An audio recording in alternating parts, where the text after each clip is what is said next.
Deputeti socialist Erion Braçe deklaron se do të kërkojë që sesioni i ri i Kuvendit të nisë me skandalin e vjedhjes së Bankës së Shqipërisë. Sipas tij, Kuvendi duhet të analizojë përgjegjësinë e kujdo që ka gisht në vjedhjen e bankës, por dhe në mënyrën se si ajo funksionon. Do t'i propozoj Komisionit të Ekonomisë që sesionin e ri të Kuvendit ta nisë me analizën dhe nxjerrjen e përgjegjësive ligjore për guvernatorin e Bankës së Shqipërisë, Këshillin Mbikëqyrës së Bankës së Shqipërisë dhe inspektorin e përgjithshëm të bankës.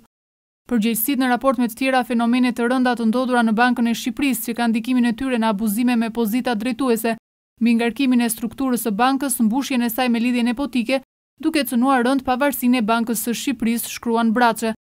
Mëtej në shkrimin e tij në Facebook, Braçe thekson se nxjerrja e përgjegjësive dhe analiza duhet të ngarkohej me përgjegjësi direkt secilin nga institucionet drejtuese të Bankës së Shqipërisë dhe në përputhje me ligjin masat për to.